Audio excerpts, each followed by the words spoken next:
Hi, I'm Chip Rowan with your Armstrong Neighborhood Channel, and you are watching In the Know. For this episode, we are at West Overton Village, right outside of Scottdale, and joining me is Aaron Hollis. Hello, Aaron. Hi, Chip. Aaron is actually the co-executive director for West Overton Museum, and we've talked to Aaron before, and this is actually something that we've talked about in the past, but there's always some new things coming up. So you're having a big Christmas event coming up. And We are. yeah, so what are the dates for that, Aaron? So it's December 14th, 15th, 21st, and 22nd. Okay, so the 2 weekends before Christmas. That's right. Yeah, and that's a Saturday and Sunday, and times for those events? 4 p.m. to 8 p.m. And Okay. it's a ticketed event, and the last tour, which we can talk about, will leave at 7 o'clock. So Okay. make sure that folks get their tickets ahead of time and don't walk in at 7:30 hoping to catch a tour. And it's Christmas by candlelight. That's right. And so, and it is true. I've been on this tour. It's a beautiful, beautiful tour, and it is truly candlelight, and some lamps, some oil lamps. That's right. That's right.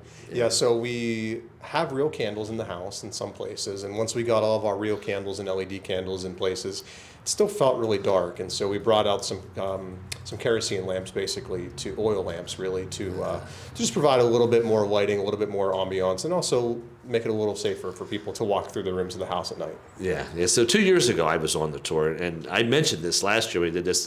The smell when I walked in the house, that smell of that kerosene lamp, actually, it seemed like I was walking back in time because Yeah. it was just an older. You don't smell that very often anymore. Right. And that working your extra senses, but beyond your sense of sight, using your sense of smell and of course your sense of hearing is so important from an immersion and experience perspective. And that's why we didn't want to just use LED candles. We do in places where we need to be extra careful, but the smell that you get from those oil lamps and frankly from a fire in our summer kitchen here, is so much more, makes it so much more enjoyable for you as a visitor. Yeah. So tell us a little about West Overton. So for someone who doesn't know, give me that elevator speech about what is West Overton. Yeah. So we've been a museum since 1928, and this was started as a family farm back in 1803. And throughout the 19th century, that's the 1800s, until just after the Civil War, this changed from a family farm into a bustling industrial community, a town of a few hundred people, and it grew around a whiskey distillery and flour mill. There was also a farm here.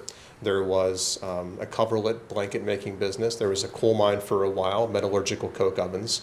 And so this was a company town before we began to associate with that term with something more negative. This was a town owned by the Overholt family. The workers here lived in buildings rented from them, worked in their business. And we tell a story of industrialization, that going from a family farm to a business, a full village of buildings. And there were about 50 buildings at the height of this community. Today, after nearly 100 years of being a museum, we have 19 historic structures from the 1800s, and we have about 40 acres of what was originally nearly 300. And I'm generalizing, but that's kind of the trajectory of the site's history. Yeah. And we're also the birthplace of industrialist Henry Clay Frick. You can't forget about that. You don't want to forget about that. So Christmas by Candlelight is trying to give someone an experience what it would be like in the 1800s for Christmas. That's right. And I know from past years, it's not what we think it would be. So tell us how it's a little different than what we would probably think.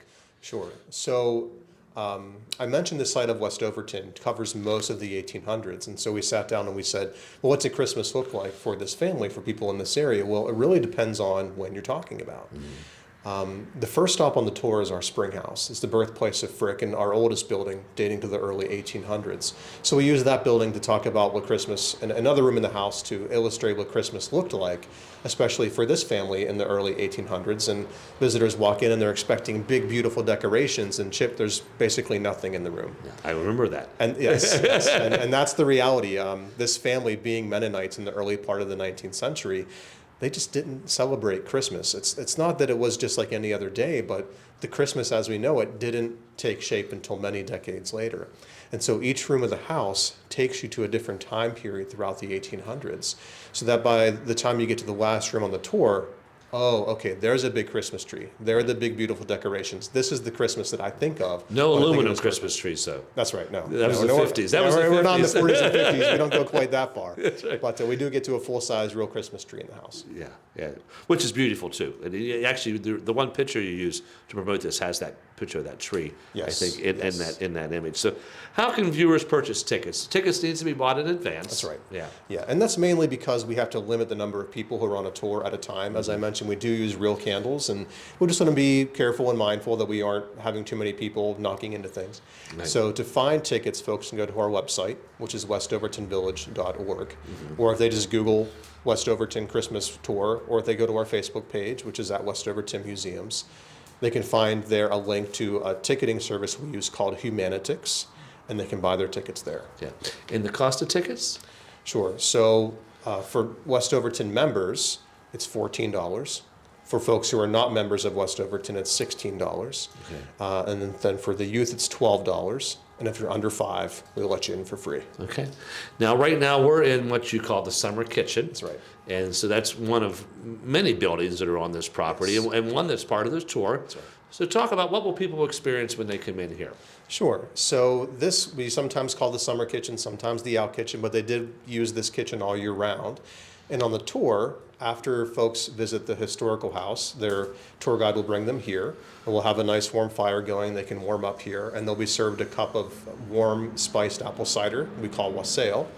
And they'll get some kind of tasty historical treat that is yet to be determined. Uh-huh. But they'll get a little taste, literally, of historic Christmas. Yeah, yeah. Now, Armstrong sponsored a couple of years, and we right. have provided some recipe cards, and you'll have some of those available too for folks that Yes. they want to take something home and try and make one of those treats at home. Yeah, and that came about because folks came in and they said, well, this is really good. We want to try that. And Armstrong's been so great with the sponsorship and providing those recipe cards. And I think this year it'll be a honey gingerbread recipe card. Yeah, that's great. So talk about the kitchen. So what happens here in this kitchen? So we date this building to about the same time period as the main historical house, built 1838. And folks in the 19th century at this time, they did all their cooking in a separate building. And it's for a number of reasons. One of the main reasons is because of the heat and fire with cooking. You know, make your house extra hot in the summertime to be cooking with a big fire. And if this fire ever got out of control, it would burn your house down. But also, believe it or not, the smells and the sights of cooking, it was sort of not appropriate to have your guests smelling all of those foods and seeing all of that. So they do all the work out here and then take it into the house. And just before serving it in the dining room, in the back of the house, there was a historically, there was a warming kitchen. Think of it as like an 1800s microwave. Okay. And so take everything in there, heat it back up, and then serve it. Yeah. So the guests would never see the sort of the behind the scenes. The cooking would take place here. That's right. Yeah. That's right. Interesting. Well, and I know that it's nighttime when you have this, which adds kind of a nice effect to it also. Yes. Yeah. A candlelit tour just wouldn't feel the same during the daytime. No, even with the fire and those sorts of things. So. And so you have activities for kids too. There's a couple crafts that they do that are period for the time period too. Yes. So we, at the very least, we're going to offer kids the opportunity to make a Christmas ornament, sort of in the style of something from the 1800s, and making Christmas cards. And they can make those Christmas cards to take home and give out to whoever they want, or we'll hand them out to local senior citizens after the program's over. Okay, that's nice. And the museum is open too. That's right. It's part of the cost is $16 for the one who would actually get them into forging ahead and falling behind, and that's an award-winning display. Yeah, so that's included as part of the program, and the activities we just talked about will be inside the museum. And as folks are doing those activities or afterwards, they can walk around and look at that exhibit, and that is about life here in the 1800s through the eyes of the real working class people. So you'll learn about real people who lived here, the jobs that they did, and how those jobs changed throughout the 1800s because of industry and industrialization. And that exhibit did last year win a national award. Congratulations on that. Oh, thank you. Now, typically the museum is closed in the winter, correct? Right. So this is kind of a unique opportunity to be here and actually see it. And in the off season, basically. Basically, yeah. And for folks who came in July, or any other point in the year, and they took a tour of the house, they're not going to recognize it. Yeah. So this is a good opportunity to come out, see something new, see something different, and like you said, be here at a time we're typically not open. Yeah. Now, one of the other buildings that's on the property is the distillery. You want to talk a little bit about that? Yeah. So it gets a little confusing sometimes because our museum today is in a building that historically was a distillery. But our modern distillery, in which we make rye whiskey today, is in a building that used to be a small barn. So we have some signage and folks to direct you where to go, but our distillery will be open during the program, and there folks can pick up some Christmas gifts like a bottle of our very own Monongahela style rye. They can pick up other things that we sell related to whiskey and not. And then also we'll have some holiday themed cocktails. And I can't even tease what those are yet. I'm not the mixologist behind those, but I know they're always tasty, and they'll have some kind of Christmas or holiday related Yeah. theme. Now you recently was it a new keg or a new barrel that you opened? Or Yes. Yeah. So our distillery, if folks come and see it, and as you know, Chip, is very small, and we only make 2 or 3 barrels a year. And so when we dump a barrel and bottle it, it's a big deal because it only happens a couple times, once or twice a year. And very recently, we just dumped our 6th barrel that ever was made here at West Overton in the 21st century. Yeah. And that's a brand new product off the line for the whiskey folks out there. It's a single barrel product. It's all made here. The rye and the whiskey was grown here on our property.